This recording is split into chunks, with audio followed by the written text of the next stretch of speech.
আজ আমাদের ধারাবাহিক রুহানি অনুষ্ঠানে আমরা কিছু আলোচনা করিব সিরাতাল মুস্তাকিমের আরো এক তত্ত্ব সম্পর্কে, এবং উক্ত উল্লেখকৃত সেই তত্ত্ব হইল সাধক কত প্রকার, তাহার কিছু প্রমাণ সম্পর্কে সঠিক দলিল প্রমাণ সহ সম্পূর্ণ আধ্যাত্মিক দৃষ্টি অনুসারে এবং দেহতত্ত্বের হিসাব অনুযায়ী আজকের পর্বে কিছু আলোচনা করা হইবে। কারণ উক্ত উল্লেখকৃত সেই মহাকঠিন রুহানি বিষয়কে যদি সঠিকভাবে উপলব্ধি করা যায়, তবে বর্তমান জামানার প্রতি প্রত্যেক মানব গোষ্ঠী উপলব্ধি করিতে সক্ষম হইবে উক্ত সাধক আসলে কত প্রকার, তাহার সঠিক প্রমাণ সহ সিরাতাল মুস্তাকিমের হাকিকত সম্পর্কে। প্রত্যেক ব্যক্তি আরো বহু এলেম অর্জন করার জন্য সঠিক রুহানি হিসাব অনুযায়ী এবং বাতিনি তালিম অনুসারে অবশ্যই সক্ষম হইতে পারিবে ইনশাআল্লাহ তাআলা। কাজেই এখন উপলব্ধি করার বিষয় হইল উক্ত সাধক কত প্রকার, তাহার সঠিক পরিচয় সম্পর্কে সেই মহান আল্লাহ পাক এবং তাহার নবী পাক সালাতুস সালামের প্রতিষ্ঠিত ধর্মীয় সংবিধানে তাহাদের কোনো সঠিক দলিল আছে কিনা তাহাই আগে পরিষ্কারভাবে জানিতে হইবে, এবং পরে উক্ত বিষয়ে প্রমাণ সম্পর্কেও কিছু রুহানি আলোচনা অবশ্যই করা হইবে। কারণ উক্ত মহা কঠিন সেই রুহানি হাকিকত সম্পর্কে মানব গোষ্ঠীগুণের সঠিকভাবে উপলব্ধি করার জন্য সেই মহান আল্লাহ পাক সিরাতাল মুস্তাকিমের সঠিক প্রমাণ সহ এবং তাহার রুহানি তালিম অনুযায়ী পবিত্র ধর্মের বাতিনি রাস্তাকে তিনি খোদ ইশারা করিয়া প্রতি প্রত্যেক মানব গোষ্ঠীর দেহতত্ত্বের হিসাব অনুসারে অর্থাৎ ইলমে তাসাউফ মতে তাহার সেই মহাওয়াসিম লাদুনী শক্তি হাসিল করার উক্ত মহা কঠিন সেই রুহানি অনুসন্ধানকে প্রত্যেক মানব গোষ্ঠীগুণকে সূরা বাকারার 157 নম্বর আয়াতে সেই মহান বারে ইলাহি ইরশাদ ফরমায়া, আউলিয়া হইল দুই প্রকার, এক হইল আউলিয়ায় সর এবং আরো এক হইল আউলিয়ায় খায়ের। আউলিয়ায় খায়ের হইল সেই মহান আল্লাহ পাকের পক্ষের বান্দা, এবং উক্ত আউলিয়ায় খায়ের সর হইল ইবলিস শয়তানের পক্ষের লোক। কাজেই এখন উপলব্ধি করার বিষয় হইল এই দুই পক্ষের যে আউলিয়া, এই আউলিয়াদের কিভাবে কোন কায়দায় কেডা আউলিয়া হইতেছে। কারণ উক্ত আউলিয়ায় স্বরগুণের সাধনা হইল মন দ্বারায়, আউলিয়ায় স্বর যারা তাদের সাধনা হইল মন দ্বারায়, তাহারা দিল সম্পর্কে কোনো কিছু জানেই না, এবং উক্ত আউলিয়ায় খায়ের গুণের সাধনা হইল দিল দ্বারা, তাহারা মন সম্পর্কে কোনো কিছু মানেই না, যাহার কারণে সেই মহান নবী পাক সালাতুস সালাম তাহার সেই মহা অসীম জবান মুবারকে তিনি এক হাদিসে গ্রামীণ ফরমায়া সিরাতাল মুস্তাকিমের সঠিক রাস্তাকে পরিষ্কারভাবে ইশারা করিয়া তিনি ফরমায়া, মান আরাফা নফসাহু ফাকাদ আরাফা রাব্বাহু।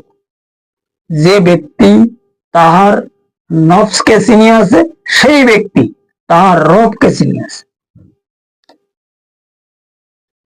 এই হইল উক্ত সাধনা সম্পর্কে সামান্য কিছু দলিল। কাজেই এখন আশা করা যাইতে পারে প্রত্যেক ব্যক্তি উপলব্ধি করিতে সক্ষম হইয়াছে যে উক্ত সাধনা হইল কত প্রকার এবং কিভাবে সেই সাধনা করিতে হয়। কারণ সাধনা পরিষ্কারভাবে হইল দুই প্রকার। এক গ্রুপ সাধনা করিতেছে তাহাদের মন দ্বারায়, মন। আরেক গ্রুপ সাধনা করিতেছে যাহারা আউলিয়ায় স্বর, তাহাদের সাধনত হইল মন দ্বারায়, এই তো পরিষ্কার ভাবে বোঝা যাচ্ছে। আর যাহারা আউলিয়ায় খায়ের গুলোর সাধনা হইল দিল দ্বারায়, দিল। এখন এই মন আর দিল, উক্ত দুই প্রকার সাধনার মধ্যে এক হইল শয়তানি সাধনা, আর এক হইল মুক্তির সাধনা, সঠিক মুক্তির। কাজে এখন উক্ত উভয় সাধনাকৃত প্রমাণ সম্পর্কে কিছু রুহানি আলোচনা করা যাক। তবে প্রত্যেক ব্যক্তি উপলব্ধি করিতে সক্ষম হইবে যে উক্ত সাধনা আসলে কয় প্রকার এবং কিভাবে কোন কায়দায় করিয়া সেই মহান আল্লাহ পাকের আউলিয়া হওয়া যায়। যার কারণে সেই মহান আল্লাহ পাকের আউলিয়া সম্পর্কে যারা দিল দ্বারা সাধনা করে, তাহারা এই মন সম্পর্কে কেন মানে না? তাহারা নফসের তাজকিয়া এবং কলবের তাসফিয়া আর হক্কুল ইয়াকিন এবং কাশফি ঈমান হাসিল করিয়া তাহাদের দেহকৃত সমস্ত রূহগুণকে তারা তাজাল্লি করিয়ে নেয়, অর্থাৎ সবাল করিয়া তাহাদের যে দিল হচ্ছে মানব দেহর একটা আয়না। এই আয়নার মধ্যে তারা দেখে যে কোন রুহু কোন কায়দায় কি অবস্থায় তাহারা রুহানি রাস্তায় সিরাতাল মুস্তাকিমের যে সাবজেক্ট, সিরাতাল মুস্তাকিমের যে চ্যাপ্টার, এইটা তারা কিভাবে কামিয়াবি হইতে পারিবে সেই ব্যাপারে তারা সর্বসময় প্রচেষ্টা চালাতে আছে। এবং এই চেষ্টা প্রচেষ্টার জন্য একজন সুশিক্ষিত কামেল মুর্শিদের তাহারা সাহায্য নিয়ে তাহার সহবতে যাইয়া তাহার কাছে আত্মসমর্পণ করিয়া তাহার নিকট হইতে যে তালিম টিচিং মেলে, সেই তালিম টিচিং এর মাধ্যমে জিকির কলব হাসিল করিয়া যে কলবে জিকির অর্থাৎ ইসমে আজম যে জিকির, এই জিকির তারা সর্বসময় তামিল করিতে থাকে। এই তামিলের মাধ্যমে তাহারা ধীরে ধীরে স্টেপ বাই স্টেপ নফসের তাজকিয়া, কলবের তাসফিয়া, হক্কুল ইয়াকিন এবং কাশফি ঈমান হাসিল করে। কথা বোঝা গেছে? এই কাশফি ঈমান হাসিল করিয়া সিরাতাল মুস্তাকিমের রাস্তায় চলা শুরু করে। এখন সিরাতাল মুস্তাকিমের রাস্তায় এই দিল থেকে শুরু হয়ে আছে। আমাদের যে দিল, এই দিল থেকে প্রথমে তারা এই রাস্তা বাহির করে। এই রাস্তা বাহির করিয়া এই রাস্তা শুরু হয়ে আছে ওপরের দিকে। এই রাস্তা কোনো নিচের রাস্তা না, সাধারণ কোন রাস্তা। কারণ সিরাতাল মুস্তাকিমের রাস্তায় কোনো সময় এই দেহ চলতে পারে না। এই হইল অসাধারণ রাস্তা, রুহানি রাস্তা, যেটা এই রাস্তায় চলতে পারে একমাত্র রূহ। আর এই রাস্তায় চলার জন্য সর্বপ্রথমে দরকার হইল রুহানি বিষয় জানা এবং বোঝা। যে কারণে সরকারে দু আলম ফরমায়া লিকুল্লি শাইন সিকালাতুল কুলুব জিকির আল্লাহ, যে তোমরা সেই মহান আল্লাহ পাকের জিকিরি ইসমে আজম দ্বারায় তোমাদের সিনাকৃত যে সমস্ত সমস্যা আছে, তোমাদের সিনার উপরে যে পর্দা আছে, সিনার ভিতরে যে দিল আছে, এই দিলকে তোমরা পরিষ্কার ভাবে সাফাই করো, তখন তোমাদের সমস্ত রাস্তা ক্লিয়ার হইল। হইল যারা আউলিয়ায় স্বর, তাহাদের একমাত্র সাধনা। এইবার আউলিয়া খায়ের, যারা আউলিয়া খায়ের, এই আউলিয়া খায়ের গুলো সাধনা। আর আউলিয়া স্বর গুলো সাধনা হচ্ছে কি? তারা জিকির কলব সম্পর্কে কিছু জানেই না, এবং কলবি বিষয়টা তো তারা কলবের কেবল নাম জানে, লেকিন কলবের পরিচয় কি সম্পর্কে তাদের কোনো খোঁজ খবর নেই।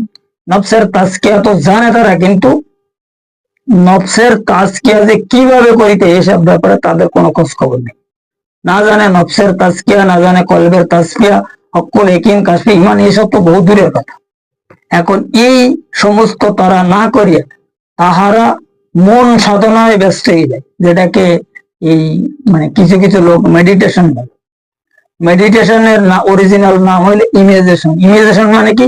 মনের মধ্যে যে সমস্ত ভাব, মনের যে চিন্তা ধারা, এগুলোকে নির্ণয় করা, এগুলো সামনে পরিষ্কার ভাবে ক্লিয়ার করা। আর এই মনের সম্পর্ক হইল শয়তানের সঙ্গে। যখন কোনো ব্যক্তি মন সাধনা মনকে নিজেকে নিজে কন্ট্রোল করিতে চায়, তখন শয়তান সেই সময় তাহার সঙ্গে বিভিন্ন সহযোগিতা করে, বিভিন্ন কায়দায় বিভিন্ন কিছু সে দেখায়। এইগুলো তারা একটা বিরাট আধ্যাত্মিক এলেম বা বাতিনি এলেম হিসাবে নিজেরা আয়ত্ত করিয়া অন্যদেরকে এই রাস্তায় প্রশিক্ষণ দিচ্ছে। এবং তাহারা মানে কিতাবের মধ্যে যেটা কিছু কিছু কথা এর থেকে মিলাই নেওয়ার পরে এই বিষয়টা তারা ভালো করে জানে না যে লতিফা কয়টা এবং লতিফার স্থান কোথায়, লতিফার কর্ম কি, লতিফার পরিচয় কি, মানব দেহর মধ্যে রুহানি ফাংশন কি, এসব সম্পর্কে তাদের কোনো খোঁজ খবর নেই। তারা নিজেদের মন নিয়ে ব্যস্ত। এই মনের মধ্যে যত কিছু আবিষ্কার হচ্ছে, মন থেকে যেটা তারা কালেকশন করতেছে, এই কালেকশনের উপরে তাহারা বিভিন্ন কায়দায় কি কয় এটারে মানুষের তালিম টিচিং দিচ্ছে। কারণ এই লতিফায় নফস হইল জাতে জি, আর শয়তান যে সময় এই নফসকে এটাকে ইংরেজিতে এটাকে কথা বলে না কিডন্যাপ, অর্থাৎ এই নফসকে যখন ও কবজা করিয়া ওর নিজের গন্তব্যস্থল মাকামে আসফলে নিয়ে যেতে পারে, তখন ওই নফসের সে নিজের মুরিদ বানায়। মুরিদ বানাবার পরে ওর খেলাফত দিয়ে দেয়। আর ওই খেলাফতের মাধ্যমে সে বিভিন্ন এলেম, শয়তানি এলেম যেটা, এটা কালেকশন করিতে থাকে এবং ওদের কাছেও বাসারাত আসিতে থাকে। সেটা হচ্ছে কি এলকা, এলাম, ফরসাদ, খাতিরে হক যেটা আমরা বলি, যেটা কোরআন শরীফে পরিষ্কার ভাবে ওয়াফি আনফুসিকুম আফালা তুবসিরুন যে আয়াতে বলা আছে সূরা জারিয়াতে, এই অবস্থা তাদের মধ্যেও চালু। কিন্তু তারা জানে না যে এই বিষয়টা আসলে কি হচ্ছে আমার সঙ্গে, এটা কোথা থেকে আসতেছে, কার তরফ থেকে আমি পাচ্ছি। কথা বুঝে গেছে? কারণ শয়তান একমাত্র হুজুর পাক ছাড়া আর প্রত্যেকের রূপ ধারণ করিতে পারে। এবার শয়তান বিভিন্ন কায়দায় বিভিন্ন রূপ ধারণ করিয়া সে এই কি কয় এটারে ওই যে মন সাধনা ব্যক্তিগুলো সহযোগিতা করিতেছে। এখন এখানে মন সাধনা আর এই কলবি সাধনা যেটা, এটা কিভাবে মানুষ নির্ণয় করিবে যে কোনটা শয়তানি ফায়েজ আর কোনটা আল্লাহর তরফ থেকে ফায়েজ, তার মুর্শিদের তরফ থেকে ফায়েজ, হুজুর পাকের তরফের থেকে বাসারাত, এগুলি কিভাবে বুঝবে তারা? এই বোঝার বিষয়টা হলো আজকের মেন বিষয়। সেটা হচ্ছে কি, যখন কোনো ব্যক্তি মুরাকাবা এবং মুশাহেদার মধ্যে সামিল হবে, তখন তাহার নিজ যে মুর্শিদ, এই মুর্শিদের অনুমতি লাগবে এবং মুর্শিদের হুকুম অনুযায়ী যখন সে মুরাকাবা করবে, তখন সে যে লতিফার মুরাকাবা করবে ঠিক সেই লতিফার যে আলম, যেমন দেখো এই লতিফা কলবের আলম হইল আলমে মালাকুত। লতিফায় কলবের যখন মুরাকাবা, যেটা কলবি মুরাকাবা, তখন এটা এই কলব আমাদের দেহ থেকে বাহির হইয়া আলমে মালাকুত মোকামে যায়। এখন ওই বিষয়টা এখান থেকে যে সাধক এই স্তরে পৌঁছেছে, মুরাকাবার স্তরে পৌঁছিতে সক্ষম হইয়াছে এবং তাহার মুর্শিদ তাহাকে ইজাজত প্রদান ফরমায়া যে তুমি আজকে থেকে কলবে মুরাকাবা করো। তো ও কলবে মুরাকাবায় যখন সামিল হয়ে যায়, তখন ও কলবের আলমে পৌঁছে যায়।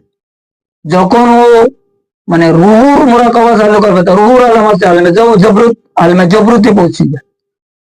কিভাবে পৌঁছয়?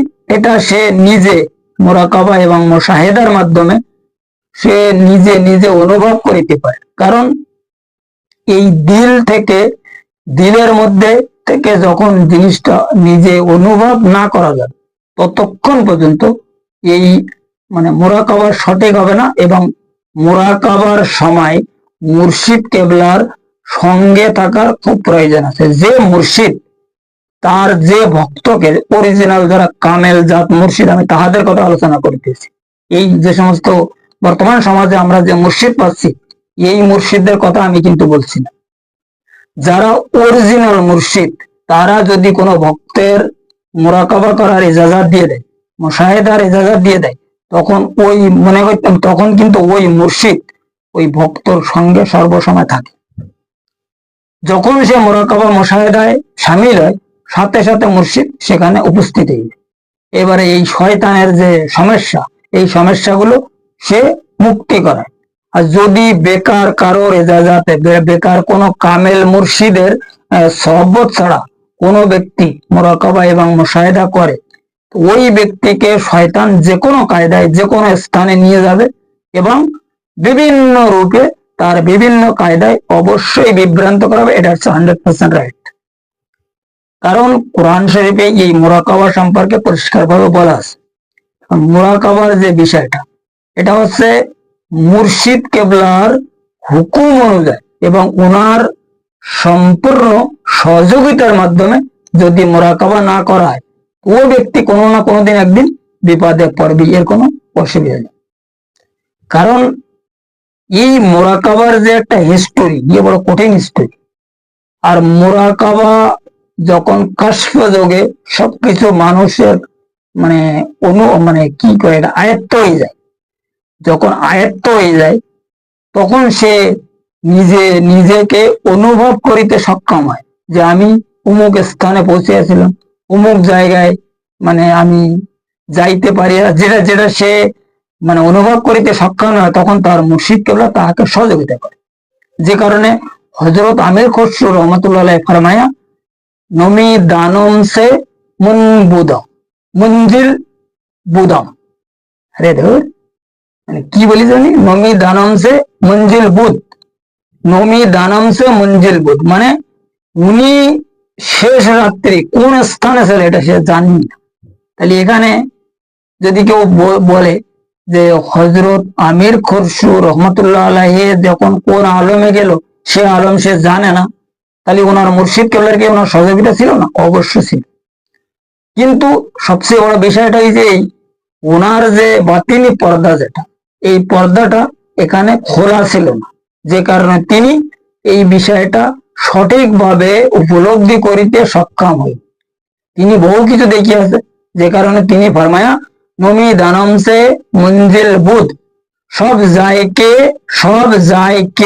মন বুদা, বারসু রাখছে বিসমিল বুদ, সব জায়কে মন বুদা। বহু সারা লোক যাচ্ছে, কারা আমি কারো চিনতে পারি। খোদা খোদ মেরে মজলিস বুদ, খোদা খোদ ওই মজলিস সে মজলিস পরিচালনা করিতেছে। খোদা খোদ अंदर ला मकाम खसरू मोहम्मद सब में মাহফিল বুধ, সব জায়গায় মন বুধা। আমির খসরু বলিতে যাচ্ছে যে আমার এই আন্দার সবকিছু হচ্ছে, কিন্তু আমি জিনিসটা উপলব্ধি করিতে সক্ষম হইতেছি।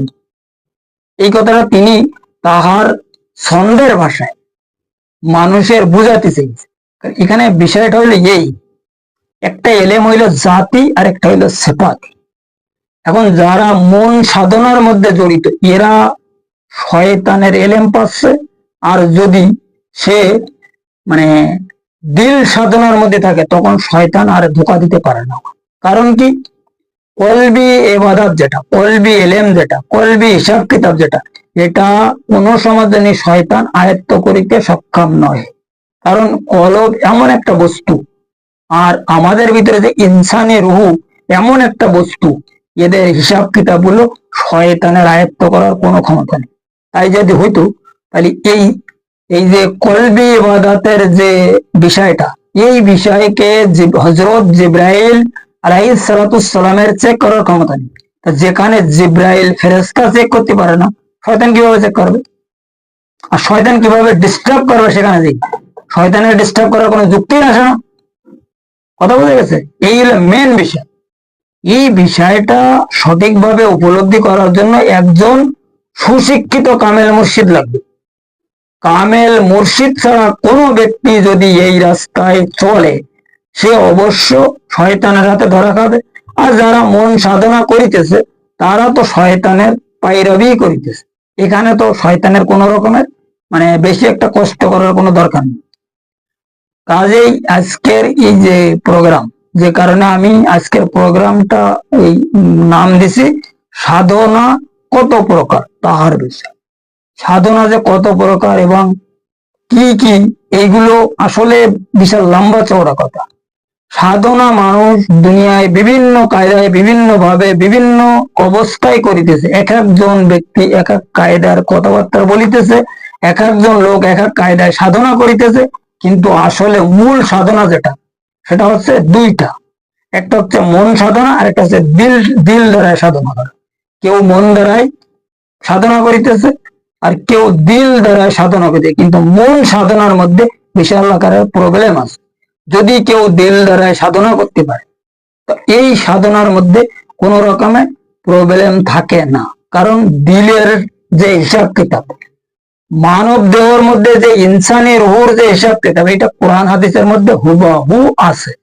এই বিষয়টা কোরআন এবং হাদিসের সঙ্গে যদি আমরা সঠিকভাবে মিলাই, মানে কিভাবে মিল করিতে পারি, আমাদের কোন রকম অসুবিধা হয় না। কিন্তু আমরা এই বিষয়টা মিল করার চিন্তা ভাবনা করিনি। কারণ জিকির কলব সম্পর্কে আমরা তো জানি, কিন্তু জিকির কলবের যে হিসাব কিতাব, এই বিষয়টা আমাদের পরিষ্কার ভাবে কারোর ক্লিয়ার নেই। আর না থাকার কারণ হচ্ছে কি, এই যে কলবি ইবাদতের যে বিষয়টা, এটা বহুত আগের থেকে এই জিনিসটা মানে চাপা দেওয়া হয়েছে। তরিকাতের যে এই বিষয়টা, এটা বর্তমান সমাজের মধ্যে কোথাও নেই। বর্তমান সমাজে আমরা যে তরিকা পাচ্ছি, এটা আসলে তরিকা না। এটা তরিকাতের রাস্তায় দাখিল হওয়ার জন্য একটা নিয়ম সিস্টেম, যেটাকে একমাত্র মানে ইয়ে তরিকা বলে না। তরিকাপন্থী তখনই হবে যখন তাহার কলব চালুই, কলবি জিকির সে করিতে শিখবে, ওই সময় ওই ব্যক্তি তরিকাপন্থী হিসাবে দাবি করিতে সক্ষম হয়। যে কারণে দেখো, কোরআন শরীফে তো বিভিন্ন জায়গায় এই কলবে বিষয় বলা আছে, এবং হুজুর পাক হাদিস শরীফেও ফরমায়, বহু হাদিস, অহরহ হাদিস। এই হাদিস গুলো যদি কেউ ভালোভাবে জাস্টিফাই করিত, কোরআন শরীফকে যদি কেউ বোঝার চিন্তা ভাবনা করিত, তাহলে এই সমস্যা সমাজের মধ্যে থাকতো না। কারণ আমরা সবাই ইরফানি এলেম নিয়ে ব্যস্ত আছি। এই ইরফানি এলেমের মাধ্যমে এই তরিকাতের যে বিষয়টা বা সিরাতাল মুস্তাকিমের যে কি কয় এটা হিসাব কিতাব, এটাই এর মধ্যে আসতে পারে না। সিরাতাল মুস্তাকিমের হিসাব কিতাব, তরিকাতের বিষয় মানে জানার জন্য ইলমে ইসরারের মধ্যে প্রবেশ করিতে হবে, যে ব্যাপারে তিনি ফরমায়া আল মারিফাতু ইসরারি, আল মারিফাতু ইসরারি, ইসরারি। উনি ছিলেন ইলমের সুশিক্ষিত শহর, এবং ওই শহরে প্রবেশ করার, যারা প্রবেশ করিতে সক্ষম হইয়াছে, আর ওখান থেকে যারা যে ইলম হাসিল করিতে পারিয়াছে, সেটা হইল ইসরারি সিলসিলা। হুজুর পাকের যে সংবিধান, এই সংবিধানের হিসাব অনুযায়ী যারা প্রবেশ করিয়াছে, তারা ওখান থেকে সিলসিলা পাইয়াছে, তাদেরকে বলা হয়েছে ইসরারি, ইসরার আর ইসরারি।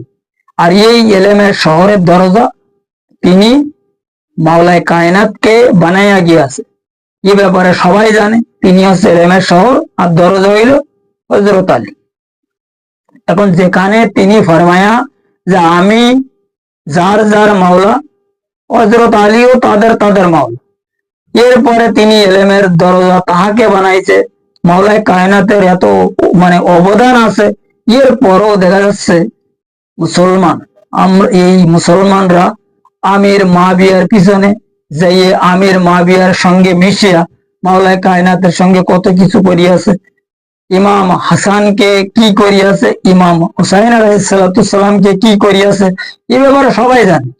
এখন এত কিছু দেখার পরে, হুজুর পাক এত এত কিছু জানাবার পরও, যখন মুসলমান এই এজিদ ইবনে আমির মাবিয়া, এই আমির মাবিয়ার পিছনে যে বিভিন্ন ভাবে বিভিন্ন কায়দায় লেকচার দিচ্ছে, বিভিন্ন কায়দায় সেই সমস্ত মানে সেলসেলা দুনিয়ায় চলিতেছে, এখন এই সমাজের মধ্যে কিভাবে সিরাতাল মুস্তাকিমের রাস্তা পাওয়া যাবে এবং রুহানি বিষয় মানুষ সাকসেসফুল হবে। কারণ ইরফানি এলেমের মাধ্যমে কোন সমাজের রুহানিয়াত শেখা যাবে। রুহানিয়াত শিখতে হলে ইসরারি এলেম লাগবে। যেটাকে পরিষ্কারভাবে ইলমে তাসাউফ বলা হয়। ইলমে তাসাউফের মাধ্যমে যখন ইসরারি ইলম হাসিল করা যাবে, এর পরে ইলমে লাদুন পাওয়া যাবে। ইলমে লাদুন পর্যন্ত পৌঁছবার জন্য এই দুই ইলম, একটা হচ্ছে ইলমে ফিকা আর একটা হচ্ছে ইলমে তাসাউফ, এই দুই মুকামকে আমাদের অতিক্রম করতে হবে। যদি এই দুই মুকাম অতিক্রম করা যায়, তখন যেয়ে ইলমে লাদুনির মধ্যে উপস্থিত হওয়া যায়, যে ব্যাপারে হুজুর পাক ফরমায়া কলবে মুমিন আরশে আল্লাহ, কলবে মুমিন বাইতুর রব। মুমিন বান্দার কলব হইল আল্লাহ পাকের হাকিকি আরশ। যে কলবে আল্লাহ পাক হাকিকি আরশ বানিয়েছে, তাহলে হাকিকি আরশ মানে আরশে তো আল্লাহ থাকে, আল্লাহ ওই কলবে মজবুত আছে। আর ওই কলবের মধ্যে আল্লাহ পাকের যারা জাত, অর্থাৎ কামেল জাত, ওলি কিংবা মুর্শিদ, এনারাও রয়েছে, যে ব্যাপারে তিনি কোরআন শরীফে ফরমায় নাহানু আকরাবু ইলাইহি মিন হাবলিল ওয়ারিদ। এখন এই বিষয়গুলো যারা সঠিকভাবে মেল করিতে সক্ষম হইয়াছে, তাহারাই কেবল সিরাতাল মুস্তাকিমের রাস্তা অতিক্রম করিতে সক্ষম হচ্ছে। সিরাতাল মুস্তাকিমের যেটা বিষয়, বড় কঠিন বিষয়। কোরআন শরীফে কোনো মোকামে বলা নেই, কোন স্থানে না হাদিস শরীফে বলা আছে যে সিরাতাল মুস্তাকিম কি বস্তু, এ কিভাবে পাওয়া যাবে, এ রাস্তায় কিভাবে চলা যাবে, এ বিষয়ে কোনো কিছু বলা।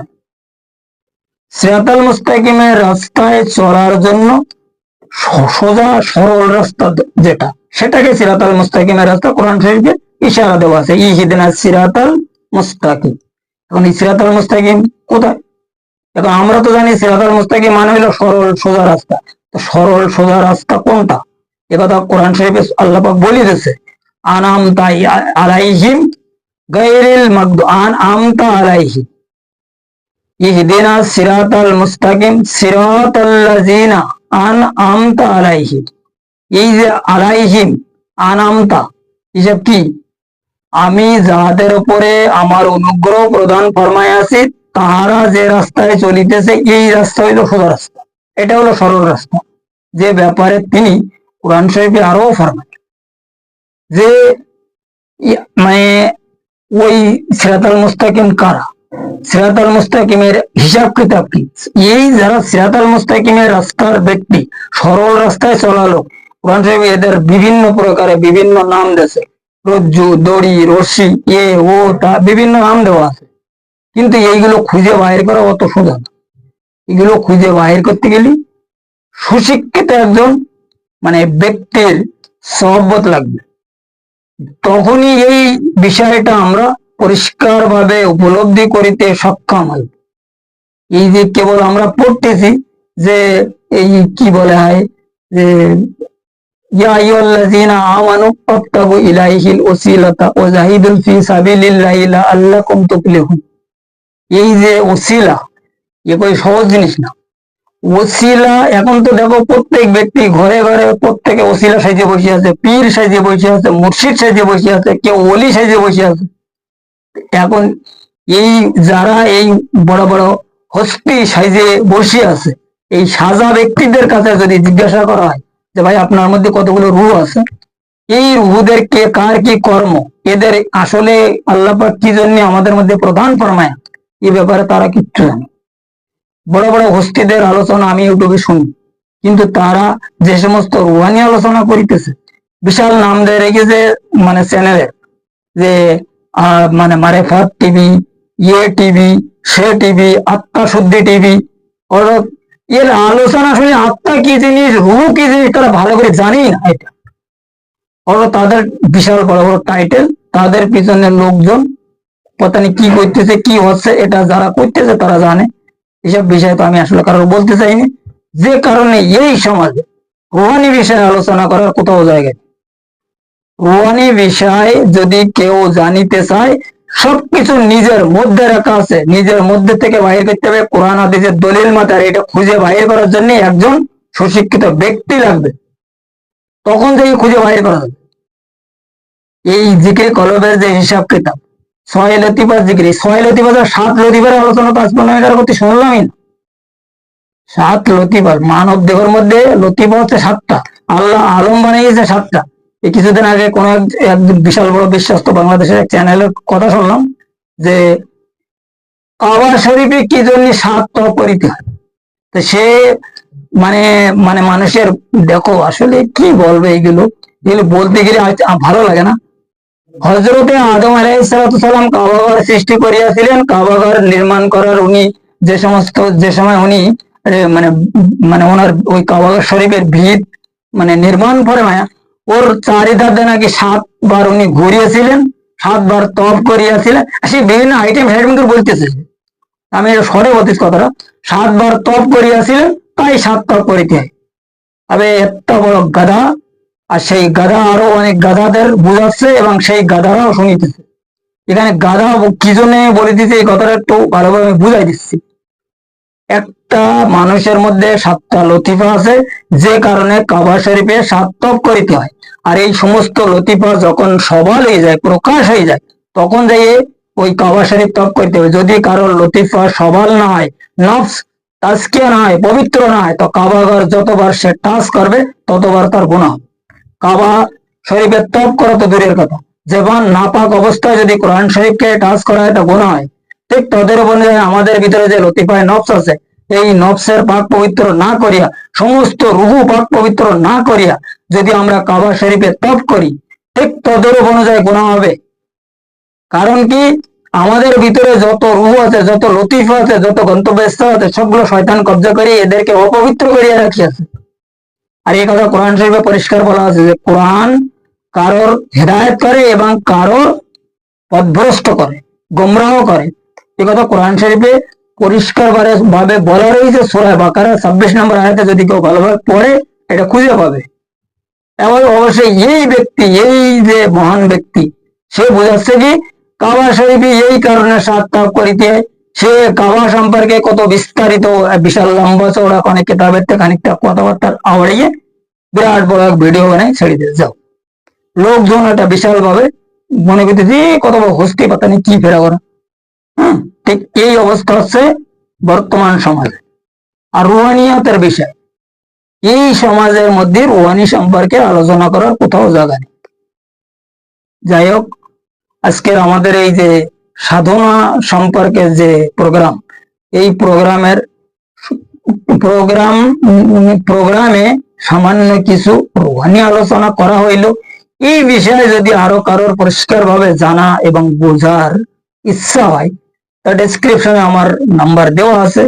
এই নাম্বারের সাহায্য যদি কেউ আমাদের সঙ্গে যোগাযোগ করে, জানিতে চায়, বুঝিতে চায়, তাদেরকে পরিষ্কার ক্লিয়ার ভাবে দলিল প্রমাণ সহ জানাইয়া বুঝাইয়া দেওয়া হইবে। এবং এই রাস্তায় যদি কেউ চলিতে চায়, তাহাদের চলার জন্য গাইড করা হইবে। কারণ আমার এতটুকু অনুরোধ, যারা আমাদের এই সুফি সম্প্রদায়ের মানুষ, তাহাদেরকে একটু চোখ খোলার দরকার আছে।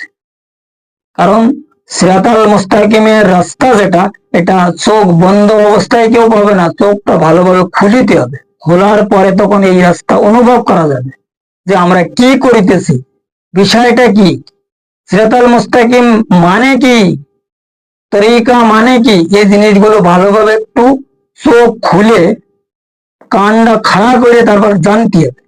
নাইতে এই যে আমরা বিশাল বড় বড় যে সমস্ত কথাবার্তা শুনিতেছি বা মানিতেছি আর জানিতেছি, এ বহুত লম্বা কথা। এইসব কথাবার্তা আমিও বহুত বছর শুনেছি, বহুত বছর মানিছি, কিন্তু পরে যখন সঠিক খবর পেলাম, সঠিক জায়গায় পৌঁছলাম, সবকিছু চোখে দেখলাম, তখন আমার জবান বন্দি।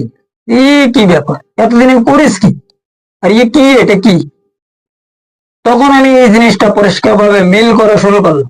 যখনই মিল হয়ে গেল, তখন থেকে এই টেবিলে কথা বলার জন্য আমি একটু প্রস্তুতি নিলাম। কথা বোঝা গেছে নাকি? এই টেবিলে কথা আমার নিজের ইচ্ছায় আমি বলিতেছি, আমিও কারোর গোলামি করিতেছি, এবং আমার যাহারা মালিক, তাহাদের হুকুম অনুযায়ী, তাহাদের তরফ থেকে যে সমস্ত কথাবার্তা বলার আমার নির্দেশ হয়, আমি সেই ছাড়া অন্য কথা বলি। কারণ আমি যে সমস্ত কথা বলি, এই কথার মধ্যে 3টে দলিল আছে, 3টে। প্রথম নম্বরে কোরআন, দ্বিতীয় নম্বরে হাদিস, আর তৃতীয় নম্বর দলিল হলো যে কোরআন এবং হাদিসের চাইয়েও আরেকটা বড় দলিল, সেটা হইলো আমাদের এই 3.5 হাত বডি। এই বডির মধ্যে সবকিছু ফিট করা আছে, এবং এইটা যদি আমরা একটু খুলে বাহির করতে পারি, দেখিতে পারি, বুঝিতে পারি, তখন যেয়ে আমরা সঠিক বা বেঠিকের, হক আর বাতিলের একটা সন্ধান পাব। হক আর বাতিল অত সোজা ব্যাপার, যে কারণে তিনি ফরমায়া ইত্তাকু আলেমুল জাহিল আলেমুল লিসান ওয়া জাহিলুল কলব। এবং এই প্রসঙ্গে আল্লাহ পাক ফরমায়া ওয়ালা তুতে মান আগফালনা কলবাহু আন যিকিরি, যাহাদের কলব আমার জিকির হইতে গাফিল রয়েছে তাহাদের তোমরা কেউ পায়রাবি করিবে না। এখন বর্তমান সময়ে যে সমস্ত লোক এই বড় বড় লম্বা লম্বা লেকচার দিচ্ছে, বড় বড় দরবার খুলে বড় বড় নাম দিয়ে বসে আছে, এনাদের প্রত্যেকের কলব জারি আছে, তাহলে ঠিক আছে। যদি তাদের কলব জারি থাকে, কলবি হিসাব কিতাব তাদের মধ্যে সবকিছু পাওয়া যায়, তাহলে সব ঠিক আছে। আর যদি এটা না পাওয়া যায়, তাহলে কিন্তু আমাদের অন্তিম সময় ইয়ানফসি করিতে হইবে, এটা 100% রাইট। এখনো চোখ খোলার সময় আছে, এই জন্য সবাই একটু চোখ খোলার জন্য চেষ্টা করুক, এটা হচ্ছে আমার অনুরোধ। আমি কারোর এই বিষয়ে থ্রেট করিতে চাচ্ছি না, বা কারোর আমি বলতেছি না যে জবরদস্তি আমার এই কথা মানো। এগুলো আপনারা সবাই জাস্টিফাই করে জিনিসটা বোঝার চিন্তা ভাবনা করেন, তারপরে যেয়ে ইবাদত বন্দেগিরি, আল্লাহর বন্দেগি করার একটা হিসাব কিতাব আসবে। এই দেখো, এই আনজানে যদি আমরা কোনো ওষুধ খাই, তো ওই ওষুধের প্রতিক্রিয়া ব্যাড অ্যাকশন হয়। কথা বোঝা গেছে? এই জন্যই একটু জেনে শুনে তারপর ওষুধ খাওয়ার দরকার আছে। আর এই ওষুধ যে কোনো লোক যে কোনো অবস্থায় খাইতে পারে না, এখানে খাতে গেলে একটা ডাক্তার লাগে। ঠিক তদরূপ অনুযায়ী এই সিরাতাল মুস্তাকিমের রাস্তায় চলার জন্য একজন কলবি ডাক্তারের দরকার আছে, যাদেরকে তালিবুল্লাহ ডাক্তার বলে। কথা বোঝা গেছে? এই তালিবুল্লাহ ডাক্তার হুজুর পাকের তরিকার মধ্যে বিভিন্ন সময় বিভিন্ন জায়গায় পাওয়া যায়, এখনো দুনিয়ায় তিনি প্রস্তুত রাখিয়াছে। এই সমস্ত ডাক্তার খুঁজে বাহির করিতে 1000 বছর পর পর একজন মুজাদ্দেদে আজম আসে এই দুনিয়া, আর প্রতি 100 বছর পর পর একজন মুজাদ্দেদ আসে। তিনি হচ্ছে এই কেবল নফসের তাজকিয়া করনেওয়ালা, কলবের তাজকিয়া করনেওয়ালা না, সে কেবল নফসের তাজকিয়া করে। এরপরে 1000 বছর পরে একজন মুজাদ্দেদে আজম আসে, সে করে কলবের তাসফিয়া, হক্কুল ইয়াকিন, কাশফে ইমান, তাজাল্লি রুহু। এরপরে সিরাতাল মুস্তাকিমের রাস্তায় চালানো শুরু করে। কথা বোঝা গেছে? অত সোজা না। যাই হোক, আজকের আলোচনা এই পর্যন্ত রাখা হইল। আগামী পর্বে সিরাতাল মুস্তাকিমের অন্যান্য বিষয়, আরো কিছু রুহানি আলোচনা সঠিক আধ্যাত্মিক দৃষ্টি অনুসারে এবং দেহতত্ত্বের হিসাব অনুযায়ী মানব মুক্তির প্রমাণ সহ করা হইবে ইনশাআল্লাহ তাআলা, যদি আমার সেই মহান মুর্শিদ মাওলা তাহার নিজ গুণে আমার প্রতি তিনি দয়া ফরমায়।